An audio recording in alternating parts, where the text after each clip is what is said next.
Okay. Hey, kia ora. Helen Brahms here, coming to you live from Sun City in Arizona. Hope you're having a super fantastic, sparkling day. Welcome to Before the Dirt Nap podcast, number 1166. Wow. I know we're getting up there in numbers. And today I am so excited because I have a very special guest here with us. As you can see, we've got Vanessa Hunter here from the brand Muse. And she is just such an incredible person. And I have had the honor of being a friend of hers for a number of years. And but I'm gonna let you guys read the bio that's in there because it's just a beautiful bio for such a beautiful soul. And the knowledge that Vanessa has just absolutely astounds me when I get to sit with her and talk with her. And today being Mental Health Day, we thought we would talk about self-care. Yes. So Vanessa, welcome to Before the Dirt Nap. Thank you so much, Helen. It's such a pleasure to be here. I'm very, very excited about today's topic. Me too. Day. Because I get to hear, we all get to hear about the recent trip that you took to Yosemite and about taking those. And I mean, I'm always telling people they've got to take breaks. Yeah. You got to take breaks. So you're looking at someone that was really bad at that. Really, really, really bad at taking breaks, like horrible, right? I mean, I'm going to confess this, and I might have shared this once before, but I'm telling you, I am the person that snuck into the bathroom and pretended I was taking a shower during my honeymoon so that I could check my work email. Oh, no. Yeah, that's this girl. So I'm not good at taking breaks at all. And well, I'm getting better. No. Let me put that in a different way. I used to be terrible about taking breaks, and I'm really good at it now. I'm getting better and better every day. It seems like it's one of those things that kind of shift through time with the more stuff that we gain, the more knowledge we gain and everything else, and the realization that we actually do need to take those mental breaks. Because when we're younger, everything's new and exciting, and you get those adrenaline rushes. And yes, yeah. Well, and you come across, the more experience you have in life, the more you realize that there is a dash. And I love the name of your thing, Before the Dirt Nap, right? There is a dash in our life. There's our birthday and our death day, and the dash, what we do with that dash. And at some point I realized that running like a hamster on a wheel was not really getting me anywhere. It literally it wasn't getting me anywhere. And so that's when I realized you have to, time is not promised. And it's the one thing there are several things we don't have a lot of control over, but we have no control over time whatsoever, except with how we spend it. And if it's going to tick on by, whether you're working like a crazy hamster or you're just sitting there in the corner, the time goes by anyway. So it's good to take a little break. And that's what I was able to do this past week, Helen. And gosh, we had a good time. We had fun, but there were some reminders along the way. So we started up it was a road trip for whatever reason. Road trips. I love road trips, but for whatever reason, we've kind of gotten into a cycle where we get a little restless around the fall and we end up wanting to take a road trip. And so this year we drove up, I live in San Diego, so we drove up to Sacramento, which is where my daughter just relocated. So awesome. we went to help her get settled in Sacramento, and then it was her birthday. So we went over and spent some time in Napa, did a little wine tasting, toured a few vineyards, had beautiful meals, and just had a wonderful time. And then Brad and I took off and Brad, my husband, went to Yosemite. And we decided, instead of taking the freeway and getting there as fast as possible and checking it off the list and all of that, I said, do you want to go on the back roads? I love the back roads. I don't know how windy it's going to be. I don't even know if it's going to be a good experience, but hey, let's go. So he said, absolutely, let's do it. So we went and drove the back roads to Yosemite from Sacramento, which is very windy, which is very beautiful. And I have seen my fill of gold mining towns. I can tell you that. There are a lot of little tiny gold mining towns. One that holds, I think the sign said 258 people live there, population 258. And I looked it up. Another favorite thing of mine is to look up, like, why is this town even here? What happened? What's going on? So I'm looking up while we're driving. I'm not driving, he's driving. I'm looking up the facts and figures. And at one point, that town had 6,000 people living there Wow. during the height of the gold rush. That's Yeah. fascinating. My favorite thing to do is to look up town names. When you come across certain towns, it's like, why are they named it? Like, we were coming down the I-5 with my parents in Sparkles here, and we came across one called Drapery and one called, and that was in Oregon. And then we get into California, there's one called Weed, W-E. I've heard of it. But it was actually named after a guy whose last name was Weed, and they actually had the largest timber mill in the northern hemisphere there in Weed, and he was the founder of that lumber mill, and he wanted it named something else, and the post office says, no, we're calling it Weed. No, we're calling it Weed. That's the way it is. So finding the history behind names, I love doing that too, as well as looking up statistics. Yes. Fantastic. And I'm a big believer. If you don't know where you've come from, if you don't know the history of something, how do you know where you're going? Exactly. But seriously, so there we're going to Yosemite, beautiful scenery, beautiful, quaint little towns, adorable little, and then all of a sudden we're winding our way up. I cannot wait to get to the gates of Yosemite. Yosemite is huge for those of you who don't know. There are several entrances. I can't wait to get to the entrance of Yosemite. I'm like chomping at the bit now. And I'm like, this is so great. I can't wait to get there. This is so cool. And we're winding up this hill. We're winding up this mountain. And we're going fairly slowly because we're behind a guy driving an RV, towing a car. Have you noticed, Helen? It's either driving an RV, towing a car, or driving a car, towing a trailer. Yep. They always I'm one of those people that are guilty of that, although I don't have the car hooked up to the RV yet. But you do. But when you go somewhere, is that how you do it? You're towing a car? I don't have the tow equipment on my car yet. Okay. Yeah. So I haven't towed the car yet, but I'm usually in the RV, and I'm usually the one that's doing like 5 miles under the speed limit, or even slower, depending on the road conditions. So this guy was going fairly slowly, which was fine with me because we were going up a hill, and there were a lot of twists and turns, and he was, he wasn't going like super duper slow, but he was driving appropriately for the conditions. Yeah. And all of a sudden, like in front of me, this head-on collision occurred. Like right in front of us. He was in front of us, and it was another car that came around the bend too quickly, could not stay on their side of the double yellow, and smashed right into this RV that was in front of us. It happened so quickly. The man had no time to react. It was just so quick. And the worst part of the whole thing was we're all, we stop, we pull over. I'm like, I'm okay. You're okay. Turn around. We're okay. And we jumped out of the car and we ran over because nobody was moving. Nobody had gotten out of any car. Nobody was moving.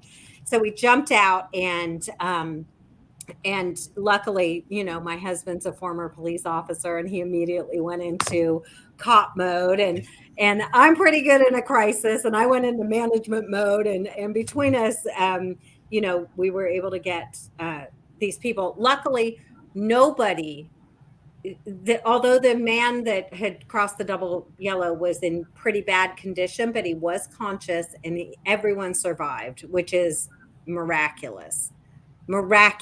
I'll show you a picture of the car, and you'll understand why I'm saying this is miraculous. This is his car. Whoa. And he survived that. That's the front end of his car. Wow. That was horrifying. So in that, after, in the moment, your adrenaline's going, and you're helping people, you're making sure nobody's hurt. And of course, I'm running around making sure no animals are hurt. In addition to all the people, I'm like, where's your dog? They're like, well, I don't have a dog. So I'm convinced everyone travels with dogs, but anyway, so so they were able to get help, and somebody, people came and cleaned up the accident and all of that. But I was thinking, as we continued our drive, we had many more miles to go up the hill, and as we continued our drive, I thought, how are you in such a hurry? You've just spent presumably a couple of days, let's say even a day, in this gorgeous place in nature where you're literally surrounded by these beautiful, the air smells so fresh and Mhm. everything smells so good, and the pine trees and everything's so healthy and lush and green and gorgeous. How do you leave that and you're not even down off the hill and you're in such a hurry that you take a corner too fast and that kind of thing happens? I just I just had a hard time understanding that. And I I get thought, that. none of us know how much time we have. And like my husband said, he said, I've seen people with far less damage to their car not survive something Hmm. like that. So the fact that this man survived, he was messed up, but he survived. The fact that he survived this, what was he saving by going 10 or 15 miles over the speed limit? What did he actually think he was accomplishing with that? That's what I kept asking myself. He may have been an adrenaline junkie who going fast. That's how he got his rush. Yeah, maybe. I mean, You never know what was going on through his head at the time as well. He may have been messed up because he may have had an emotional side going on that we don't know yeah, about. yeah. That he may have been going to an emergency, had an emergency call. Yeah, he God, wasn't. His wife was in the car, and I was able to talk to her. They were just anxious to get home. yeah, So, but I thought about that, and I thought about how we just, like, what is so darn important that you've got to go and risk your life and other lives. Thank goodness he did hit an RV and not another car, because I doubt yeah. another victim would have survived that. And if it Hmm. hadn't been an RV, I mean, it was just so intense. Yeah. So I think about that a lot, and I think about the importance. And of course, when something like that happens, it frames up, you know, what are we doing? How are we spending our time? Yep. It really is sobering when you see something like that. It really makes you treasure every single moment, every second that you have. And it makes you slow down and enjoy life just a little bit more. Especially when it's sort of like something unexpected that happens like that, that gives you that wake up call. Yes. You know, you're here 1 minute, boom, you're gone like that, or Yes. you could have been gone like that. So Yes. it's a very wake up, sobering It really um, is. type of thing as well. It's well, when Brad passed, for me, it wasn't that instant thing because he was You were there. slowly going anyway, so we already knew that. Yeah. It's just that I kind of have survivor's guilt about it because Really? I'm still here, I'm still healthy, and yet he was sick. But then again, my life could get wiped out just like that. I could get knocked over by a car. Hmm. I could be in a car crash just out driving around. Right. So you never know when your time's up. It's up. You've got no control over It's that. But up. You don't have any you control. can you can live life to the fullest in the meantime. You can. You can, and not be reckless, right? and not Exactly. and not be reckless with life, and not be reckless with people's feelings, and not be reckless. And Be in a little more terms, considerate of others as well, and yes, because you don't yes. know what they're going through at the time. But think about this, Helen. And I know, when you lose someone the way you lost your Bradley, it's tragic. It's people will never understand it if they haven't gone through something like No. that. It's tragic. But there is, think about your life. And I know in those first, days that turn to weeks, that turn to months, that actually turn to years before you really come out of the fog, right? And honestly, but think about how much joy you've had, even though he's not here by your side. Hmm. You've still been able to have some beautiful, joyful, bonding moments with friends, with family, with other people. Absolutely. And I treasure And those moments even more than what I did before. yes, that's what it does for you, doesn't it? Mm-hmm. And I know he's not physically here, but I'm sure you feel spiritually his Oh, presence in a lot of absolutely. those moments. Yeah.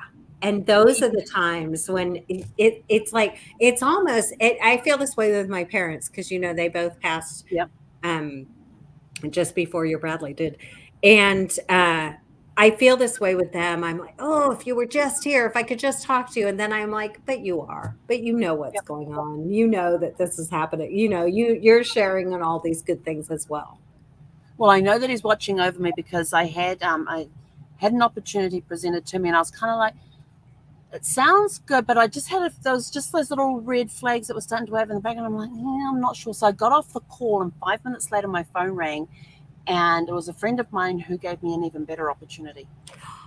I love it. Yes, and so I know that Brad was watching over me at that point, going, "No, you are not to do this one.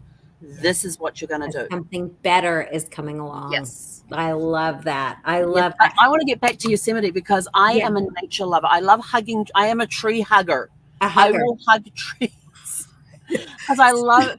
I don't know if people realize this, but trees actually communicate with each other. There's actually studies done, Yeah, and there's actually courses that you can take on how trees communicate and everything else. yeah. But what I love is that when you hug a tree and you put your ear up to the tree, you can actually hear it. If you're listening, if you open your mind and you can hear the tree almost living, and you can Isn't really it? feel it. It's just the most amazing, incredible feeling, and I love taking my shoes off and just squishing my toes in the dirt and We were in the walking. cleanness of the air. And Yes, yes. As we were hiking the following morning after this happened, and I feel everywhere, right? So I'm walking around with my arms wide open. I want all of it. I want it all to come here and like surround me. And I turned to Brad. I said, I feel like I'm taking a nature bath. I'm bathing in yep. nature right now. I'm Hmm. drinking it in.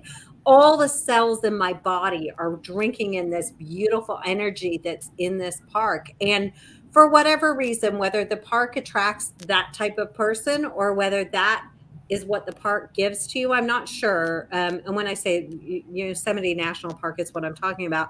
Um, I'm not sure how the energy gets there, whether the people bring the energy or the trees and everything else, the life of the park is giving it back to us. But there's such a magnificent energy in that park. And I love that feeling in every single person we came across. And we didn't come across a lot of people. But every person we did was beyond nice, beyond generous, beyond sweet. Just everyone that's there is, I think, because you have to intentionally go there. It's out Hmm. of the way. It's not on the way anywhere. You have to It's a intentionally go there. destination. It's a destination. And I Yeah. think because of that, it attracts the best people, the Hmm. people that want that kind of experience. And it's funny, I'll tell you another quick story, Helen. We were on this hike. It's called the Mist Trail, and it goes up to it's the way you Mist get as an MIST or MISS? MIST. So Cool. it's the way you get up to Half Dome, but we weren't making that hike. So um we were on a short hike. But so we were going up this trail and it's tough. It's a very steep trail and we were just going to this bridge to look at a waterfall. Like that's it. So we get to the bridge and there's a waterfall. But I have to tell you, I was like, oh, wow. I expected it to be a bigger waterfall than this. Like, this is pretty. I thought it would be bigger with all these people hiking up here. Like, I thought it would be bigger. So we're taking pictures, the selfie, and we're in front of the waterfall and all of that. And then I went to walk across the bridge to see what the sign said on the other side, because that's who I am. And as I'm walking across the bridge, I kind of look up and there's this massive waterfall that we had totally missed. Like, because we stopped halfway across thinking that was the waterfall. And then we just went 2/3 the way across the bridge, and that's where we saw the massive waterfall. So then, of course, now I'm telling everybody, no, that's not it. Go. You've got to keep walking across the bridge. There's a bigger waterfall. But how many times in life do we stop Yes. partway and we miss Yes. the reward, the big reward at the end there? We're taking this journey. We're on our way to our goals. And how many times do we stop? Yes. Because we think we've achieved our goal, but the bigger reward's just a few steps away. Exactly. 3 feet from gold, 3 feet from gold. Yes. Yeah. Perfect example. So there I was standing there going, oh, this is a bit of a disappointment. Like that was a lot of effort to go to this tiny waterfall. And then of course the big one. So then this lady was standing there and she's doing the same thing we did. Selfies, family picture, the whole thing in front of this mediocre waterfall. And I said, here, you want to see the waterfall? And she's like, yeah, I just did. And I was like, no, honey, you want to see the real waterfall? And she's like, no, we just took our picture here. And I said, here. And I like guided her along the rail. I said, look up. And she was like, oh my gosh, we almost missed the whole thing. So I wasn't the only one. I wonder how many times that happens when people get down and they're talking about this massive waterfall on this bridge and all that, and these other people only stopped at the little one, took their pictures and left because they didn't walk the extra few feet. Perspective, because they didn't go the extra couple of feet. It wasn't even that far. Yeah. Crazy. Oh my gosh. I love stories like this. So fun. So that day, so then we came off that hike and went to another, all over the place. We were hiking all over not with intention, just exploring. And I just didn't want to run into a bear. So that was it. Otherwise we were crossing streams and skipping rocks, and we were like little kids. Honestly, we were having a blast. That's awesome. We were having a blast. And at the end of the day, you know how your phone tells you whether you've completed your little fitness thing? Yep. And my thing was like blinking, and I was like, what happened? We had walked 10 miles that day. That is so easy to do when you're out in nature. Yeah. Because, what's behind this? We'll walk up to that bend up there. Let's go up there. Yeah. Let's go to the bend up the meadow. Yeah. And you get to the bend and you're like, let's go to that one. Yeah. But you forget you got to turn around and walk all the way back. Exactly. So that wasn't so bad because we had kind of made it. We didn't know we were going 10 miles. So we didn't. And then, of course, at the end, when I was like, I'm getting hungry. I was like, hey, I'm getting a little hungry. And then I looked at my phone and it said 10 miles. And I was like, oh my goodness. Like, we can eat whatever we want. 10 miles. I'm in a calorie deficit. That 10 miles, was that when you got back, or was that when you were still out there and you still had to walk back? No. When I realized it was 10 miles, we were right in front of this tiny convenience store where there was no decent food. So I settled for a big fat ice cream. Oh, do you know how many times my mum texts me after they've been out? Like, they go for bike rides and walks all the time. And she says, oh yeah, we walked this, rode this many kilometers, walked this many kilometers, and we stopped at this place. It's one of our favorite places. And we got our ice cream and we sat there and and then we walked all the way home, or we rode home. Yeah. So that's their midway point, is the ice cream store. If you're burning all those calories, come on. Yeah. You got to have a little treat. Yeah. And I totally agree with that. It's very refreshing. It's cold. It's lots of sugar to help you get back and help you bounce back. I was like a little lethargic at the end of it. I'm not surprised. 10 miles later. And we had started early in the morning because we wanted to get down into the valley. So it had been, 6 or 7 hours. So it was just wandering around. It wasn't like we were intensely walking for all that time, but yeah. That's good. That's awesome. And when you got back, you felt refreshed, recharged, rebooted, because you stayed off all your email and stuff, didn't you? I completely ignored. I think I posted a couple of posts on Instagram while we were in Napa or something like that. But I didn't check anything. I didn't check email. I didn't check in with anybody. I didn't do anything. I was completely no business. No business. Isn't that the most awesome feeling when you can go and you can do that? You can spend that time in nature and just leave the phone, just take the phone for emergency use only, and just be completely unplugged. Those are my Sundays. And Helen, which is really good that you do that on a Sunday, and people should adopt a certain amount of time. Now, I will say this. I used to be one of those people that was like, I can't just unplug like that because then a little problem will become a big problem while I'm unplugged. How often does that happen? Perspective. Yeah. How often does that happen? And unless you're doing like brain surgery or heart surgery or something like that, people are going to be okay. I have my daily routines, and because here in the States, people live to work. Mm-hmm. In other countries around the world, we work to live. Yes. And there's a very big difference. Yes. Very big difference. You know, we're not putting in the 80, 100 hours or whatever it is a week to get stuff done. No, I have my set routine. This is when I start work. This is when I end work. This is when I do my podcast. This is when I do all my other stuff. On the weekends, Sundays, unless I'm in a 2-day workshop or having to monitor the help chat because our guy who covers the weekends was away this weekend, I basically unplug. And the only time I'm online is first thing in the morning when I do my little TikTok video thing, and at the end of the day when I do the podcast. And basically I just stay offline the rest of the day as much as possible. The only time I'm online through the day is if I'm watching a movie and I'm streaming it. Otherwise, I am off all social media. And good for you. That is really good. And we'll go out to the dog park so Zeffy can run around and go for drives and end up at places getting ice creams or burgers or stuff like that. Nice. I love it. That's great. That's the way it should be. Yeah, but it's taking that mental break. Yes. And realizing that it's okay not to be okay. You know, it's okay not to be okay. It's okay. If you just step back a minute and spend a little bit of time, life has a funny way of course correcting and putting things into perspective. If you can just gain enough of a step back enough to gain some perspective on what's happening, rarely is it the drama that you think it is in the moment. You know, my grandmother had this saying.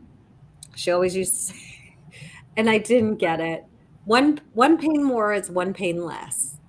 And I was like, what? Like, what? That doesn't make sense to me. But as I realized, like, there's nobody telling us the way. There's no rule book for life, right? There's no rule book. There's nobody telling us what we have to do. And for those of us who are either type A or people pleasers or overachievers or workaholics or whatever you want to tell yourself, it's really people pleaser. Whatever you want to call yourself. But for those of us who fall into that category, it's super duper easy for us to justify not taking a break. Yes. And my thing is a million reasons not to, right? Yeah, and then you got those people who either refuse to take vacations because their job is they are so vital to their job. And I turn around and I say to them, well, what happens if you got hit by a bus tomorrow? Right. Does the business stop running or does it keep going? Keeps going.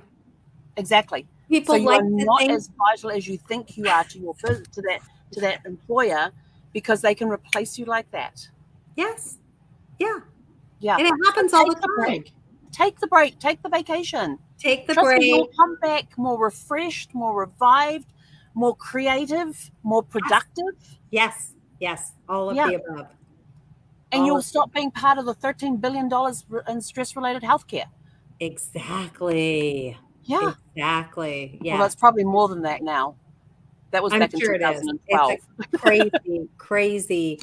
And I think that's the problem is people performing for other people. Yeah. Yeah, that study was Forbes back in 2012. They wrote an article in 2013 that there was $13 billion spent in stress-related healthcare in 2012. And most of it could have been avoided if people had just done something as simple as take a vacation. Yes. And I feel like I preach I preach it often. Take a break. Before the dirt nap. How do you want to live your best life now? take some breaks, do something different. You know, if you want to write that book, write the damn book. Yeah. If you want to, you know, if you want to go to visit Paris, go to Paris. Yes. Go and do the things, because when you think you're going to do them, it might be too late. Like Exactly. and here's what I do know, watching my parents who both passed fairly quickly of cancer, both of them. Mm-hmm. They didn't talk about any regrets of things they had done. They talked about regrets of things they had not done. Yeah. And they lived full lives. You know, they did go on vacation and they did do things. But I think, you know, if we can all say, nobody's going to sit there and say, how many hours a week did you work? Okay, good for I wish I you. worked more. Yeah. Yeah. Yeah. I wish I I'd would have taken worked that job that more. would've paid Wish more I would money. have done more. You know No, what? Really, it's always, I wish I would have spent more time with my family. I wish I would have, I had this a few years ago, a realization that I wasn't very good at like nourishing my friendships. And so I started concentrating on developing better friendships. And it's been a blessing ever since then. So yes, spending time with family, spending time with friends, creating memories along the way. Those are the things you're going to cherish at the end of the day, right as you're sliding into that dirt nap. you know, you got to That's what you're slide going it to be. in going, wow, what a ride. Those But you know are the what? things that matter. There's one incident that brought it home for me. We were in Reno and we've been there for a speakers workshop thing, Yeah. meeting, and Brad and I were sitting down in the waiting area to get into the restaurant to have lunch or brunch before we left. There were these 3 people that were probably all in their 80s, and they're sitting there just chit-chatting away, and there's this big visual thing that's sliding through these different beautiful scenes from different places around the world. A lot of them like scenery things, like in Bali, where you've got the infinity ponds and the waterfalls and all of that. And they're commenting about these beautiful sceneries, and they go, yeah, they're nice to look at because those are all the places we'll never get to see. Oh. And my heart just went, I am not letting that happen to me. Exactly. I want to go to those places. Let's get going. Let's get going. Yeah, let's get going. Checking them off the list. And even if you can't go somewhere, let's say you don't have the meat. Well, again, that's a bigger episode. That's another discussion. That's a whole different discussion on prioritizing your life. But even if you can't go to the place today or next weekend or next Sunday or whatever, you can watch movies about it. You can explore. You can put your agenda together for when you do get to go to that place, because that matters. The things don't just happen, and the best vacations don't just happen unless you have some intention behind them. We will do it by this date. We will see these things while we're there. You know, there has to be freeze time. Like we will get to Yosemite. I didn't care what we did when we got there. I mean, I knew the big things I wanted to check off my bucket list, but I honestly didn't care whether we wandered around in the woods or the meadow or climbed a hill. I didn't care what we did when we got there. I just wanted to be there. And I did some research to figure out the must-see things. But then once that was together, I didn't have myself on a schedule or anything like that. And I think that is when the most beautiful things happen. Is I saw a deer walking across the road because we just happened to go down this road less traveled, right? This little pathway. And here's this little deer trotting out. And I mean, I would never have seen that if I had some big agenda that we've got to be here by 2:00 and here by 4:00. I saw people doing that and I was like, that is not a vacation. There are some people that go on vacation. Like, I sat down with a couple to prepare their trip to New Zealand. We literally sat with the calendar open. Yeah. And we put in their drive times and everything, and when they were going to do this adventure and that adventure. That we did build in time for them to have some free time as well.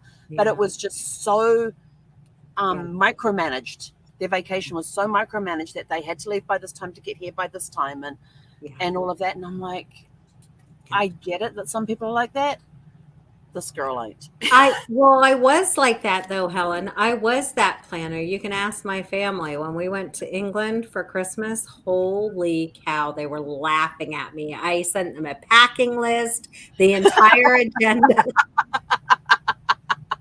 I did. The entire agenda for every minute of every day. Like I was crazy. We were having lunch here and dinner here and da da da da da da. I mean, the whole thing. But then I realized, okay, and thank goodness for my husband because he does bring some balance to it. He's like, let's not schedule every day. Let's Yeah. like I love that you need a schedule, but let's schedule every other day.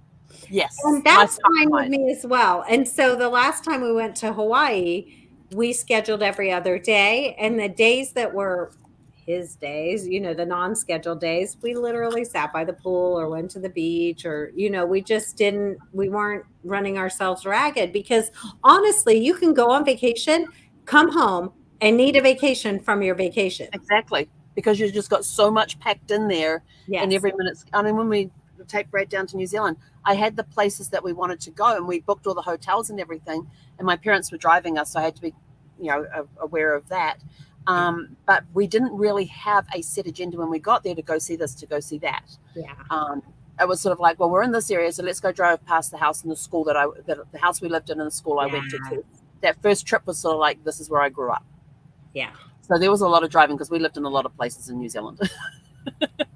Wow. But, you know, just having that unplanned time. But, oh my gosh, we are over time. I've been watching the clock. Yikes. That's okay. That's okay. We're exactly where we need to be at this point in time. Good. Good.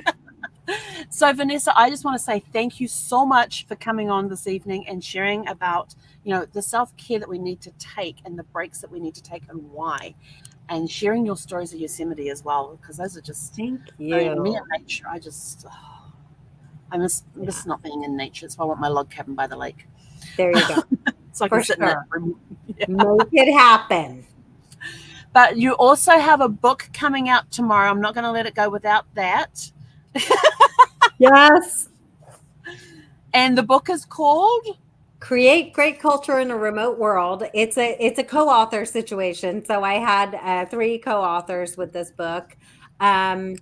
It's really, really great for business owners who have remote employees. That's what it's meant for. Nice. And as we came out of the pandemic, as we were coming out of the pandemic, actually was when I was first writing this. A lot of people weren't going back to work. A lot of people were still having remote employees, and I realized that they didn't know really how to do that. They hadn't been good at that, or they hadn't done it well in the past. And I've heard so many people, you know, I consult with business owners, right? Yep. So many people, so many C-suite executives are like, oh, I don't want remote employees because they never do any work. Well, no, studies show otherwise. So if you have remote employees, are thinking about having a remote employees, or want to really take into account the culture that you're developing within your business, then grab a copy of that book. It's on Amazon. Well, again, Vanessa, thank you so much for your time this evening and for gracing us with your wisdom. We truly, truly appreciate it. To everybody else, we will be back tomorrow evening at 6 p.m. Pacific. And Nicole is back for her monthly visit. And we're going to be talking about forgiveness tomorrow. So that's our topic for tomorrow. So we will see you guys tomorrow. Have a super fantastic, sparkling evening. Thank you, Helen. You're awesome. Thanks so much.